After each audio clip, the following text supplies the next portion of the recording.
लेकिन नितिन रहेजा हमारे साथ हैं इस समय। नितिन, आप बताइए, आपका मार्केट का ऑब्जर्वेशन क्या रहा लास्ट 10-15 दिनों का? आपको लग रहा है करेक्टिव फेज इज ओवर, या एक बार आप अपने लोज को रिविजिट कर सकते हैं? बिकॉज आज भी जो कॉन्स्ट्रक्ट है मार्केट का, माइनस आ रहा है, बाजार एक्चुअली वीक लग रहा है।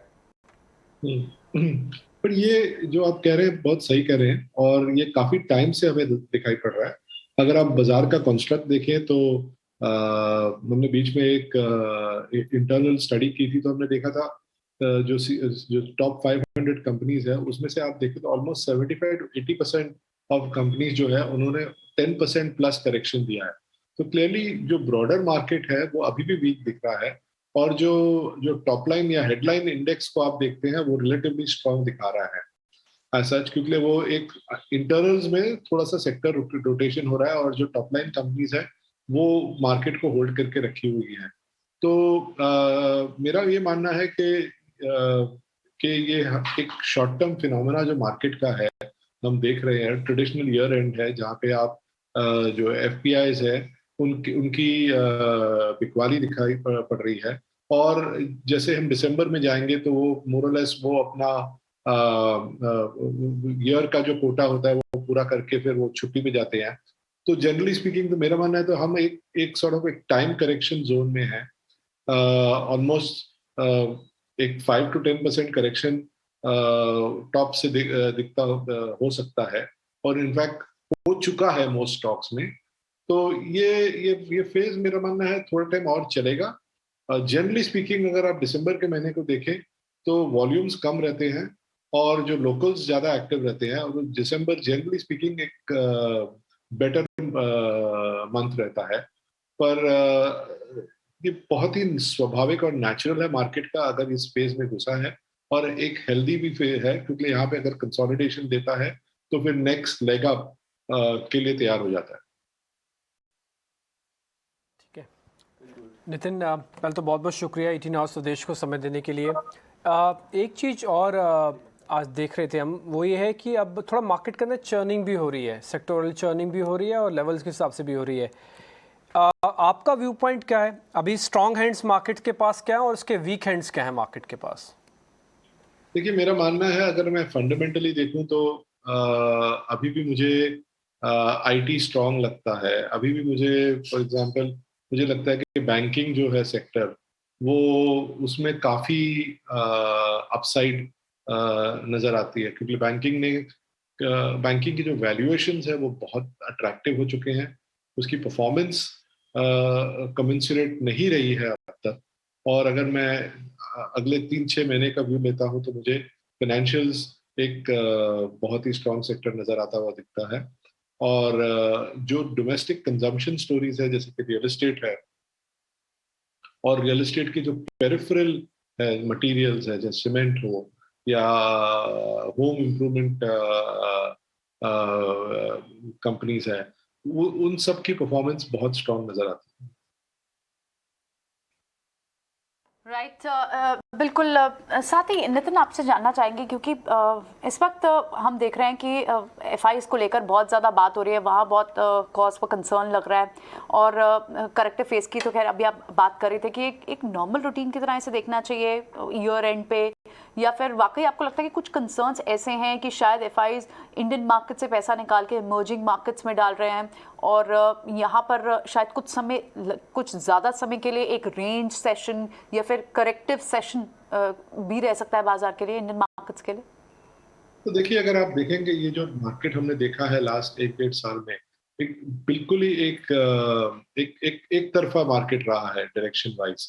ये एब्सोल्युटली अनप्रेसिडेंटेड है, और हर एक मार्केट में हमने देखा है सालों से बीच में कहीं ना कहीं आपको 5 से 10% करेक्शन आती हुई दिखती है। अभी तक हमने उस टाइप की करेक्शन देखी नहीं है लास्ट मार्च अप्रैल के बाद। मेरा मानना है कि अगर ये होता है तो एक बहुत ही नॉर्मल और स्वाभाविक है। और ऐसे मार्केट में जब हम रिलेटिव वैल्यूएशन वाइज भी देखते हैं तो क्लियरली इंडियन मार्केट्स की जो वैल्यूएशन है वो बहुत सस्ती नहीं है। और अगर एफआईआईज चर्न करते हैं या रीएलोकेशन करते हैं दूसरी इमर्जिंग मार्केट्स के फेवर में, ये भी कोई नई बात नहीं है। ये भी बहुत बहुत बार हो चुका है। तो और इसमें क्या होता है कि इस कंसोलिडेशन फेज में अगर आप देखें, क्योंकि हमारे फंडामेंटल्स इतने स्ट्रांग है, क्योंकि अर्निंग्स ग्रोथ इतनी स्ट्रांग है, तो ये एक फंडामेंटल्स को टाइम देती है in terms of valuations to catch up. उसके बाद फिर आपको फिर नया फेज दिखाई पड़ेगा। तो मेरा मन ये एक तरफ से मार्केट के लिए हेल्दी और बहुत ही नेचुरल भी है। Nitin, you may want to or may not want to react on a stock, but I'm not wanting to ask कि भाई आप स्टॉक लेना चाहिए, बेचना चाहिए, बट मैं रिलायंस के चेंजिंग बिजनेस मॉडल पे आपका व्यू समझना चाहता हूँ। कंपनी का जो कम्प्लेक्शन चेंज हो रहा है, जो फैक्टर इस समय प्ले हो रहे हैं, O2C डीमर्ज पे O2C का स्टेक सेल को हॉल्ट करने की स्टोरी पे 5-6% पनिश किया, इनफैक्ट 15% पनिश किया था पूरे फेज में। अब गैस के डीमर्ज की स्टोरी पे आज 6% का अपमूव आ रहा है। वो कंपनी की कैसे आप ये जो पूरी न्यूज़ फ्लो आ रही है उसको कैसे एनालाइज कर रहे हैं आप? तो अगर आप इस कंपनी को देखें तो ये सालों से एक इन्वेस्टमेंट फेज में थी, क्योंकि इस कंपनी को अगर नए ऑर्बिट में जाना है, उसको एक बहुत बड़ा बिजनेस अपॉर्चुनिटी चाहिए रहता है, क्योंकि इतना साइज है उसका।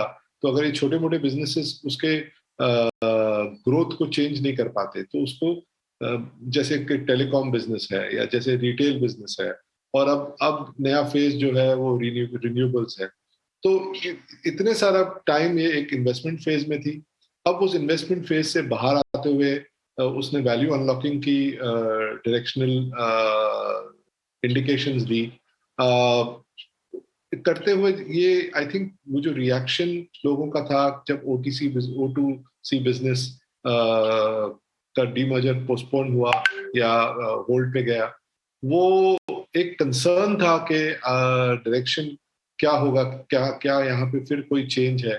पर जो अब हमने देखा है, ये जो डेवलपमेंट आज हुई है, क्लियरली ये जो वैल्यू अनलॉकिंग फेज है वो एक ऑनगोइंग एक्सरसाइज है। आप यहाँ पे नितिन जी बता, नितिन से हम बात कर रहे थे इस थीम के बारे में, cement structures, cement structural parts, आपका कैपेक्स कंपनी जो EPC कंपनी ने जैसे पार्टिसिपेट करेंगी।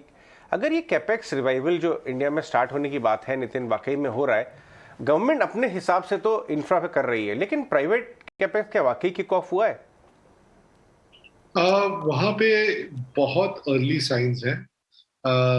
अभी तक जो कॉर्पोरेट एंटिटीज है वो पीक कैपेसिटी यूटिलाइजेशन तक नहीं पहुंची है। पर मेरा मानना है कि यहाँ पे जो शुरुआत गवर्नमेंट ने ली है,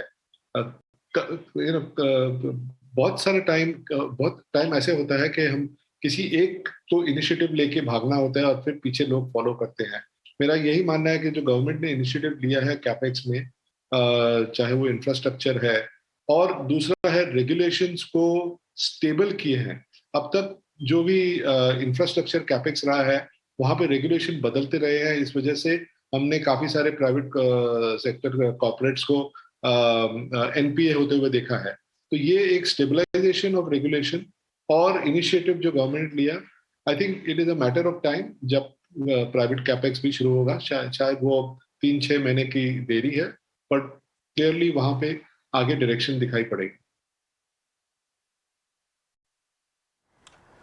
ठीक है। इस बीच इंफ्रा का जो आप निफ्टी इंफ्रा देख रहे हैं वो भी 1% है। मैं जल्दी से एक बार आपको बैंक निफ्टी और निफ्टी के वापस में बता दूं, क्योंकि ये बहुत तेज़ है और बाकायदा बैंक निफ्टी भी अब हरे निशान में आ चुकी है। जैसे जैसे आप एयरपोर्ट की तस्वीरें देख पा रहे थे, नितिन रहेजा भी कॉन्फिडेंस दिखा रहे हैं मार्केट्स पे। मार्केट टिपिकली आपको भी कॉन्फिडेंस यहाँ पे दिखाते हुए एक स्मार्ट रिकवरी निफ्टी बैंक पे भी आती हुई दिखी है। नितिन जी, यही एक क्वेश्चन था मेरा बैंक पे भी।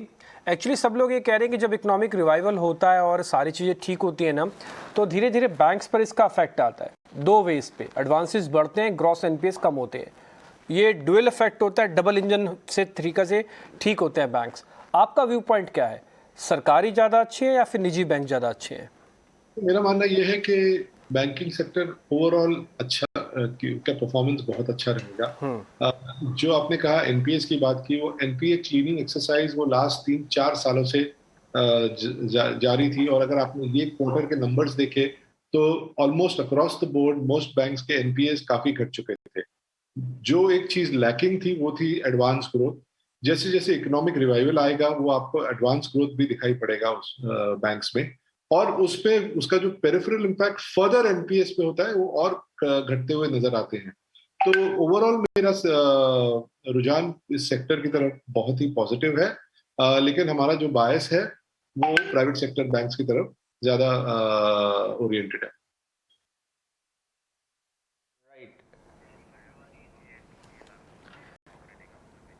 ठीक है। ठीक है, बिल्कुल। नितिन, साथ ही आपसे राय जानना चाहेंगे दूसरे और सेक्टर्स पर भी, क्योंकि हम देख रहे हैं कि कई सारे सेक्टर सिक्लिकल हैं। आप इंफ्रा की और आपने अभी कैपिटल गुड्स की, इनकी हमने बात की, लेकिन अगर आपका व्यू हम जानना चाहें दूसरे स्पेस पर, बैंक्स की अभी हमने बात की, कि आपको न्यू एज स्टॉक्स कैसे लगते हैं, या फिर आपको लगता है कि कहीं ना कहीं एफआईज भी प्राइमरी मार्केट में ज़्यादा इंटरेस्ट दिखा रहे हैं? पीछे के जिस तरह के हम सेशंस देख रहे हैं, या फिर पेटीएम जिस तरह से रिकवर हो गया, क्या आप मानते हैं इस बात को कि सेकेंडरी मार्केट और प्राइमरी मार्केट में कहीं ना कहीं एक इंटरेस्ट जो है एफआईज का वो थोड़ा डिवाइडेड दिख रहा है? नहीं, बिल्कुल आपकी बात है, आप सही है। अगर आप जो प्राइमरी मार्केट इनफ्लोस को अगर आप अलग करके रखें तो जो एफपीआई इनफ्लोस है सेकेंडरी मार्केट में वो आपको उसकी कंप्लीटली डिफरेंट पिक्चर दिखा रही है।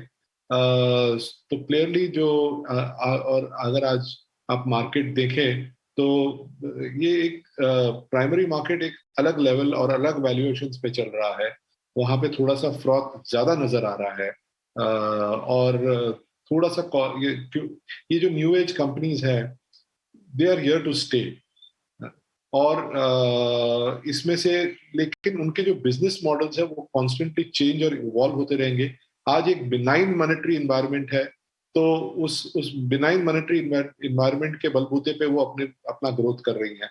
जैसे जैसे ये चेंज होगा नेक्स्ट 6 महीने 12 महीने में, जैसे लिक्विडिटी टाइटनिंग होगी, इंटरेस्ट रेट्स राइज करेंगे, ये सम ऑफ दीज कंपनीज इनको प्रॉब्लम होगा इन terms of the existing business models. ये हमने 99-2000 के डॉट कॉम बूम में भी देखा था।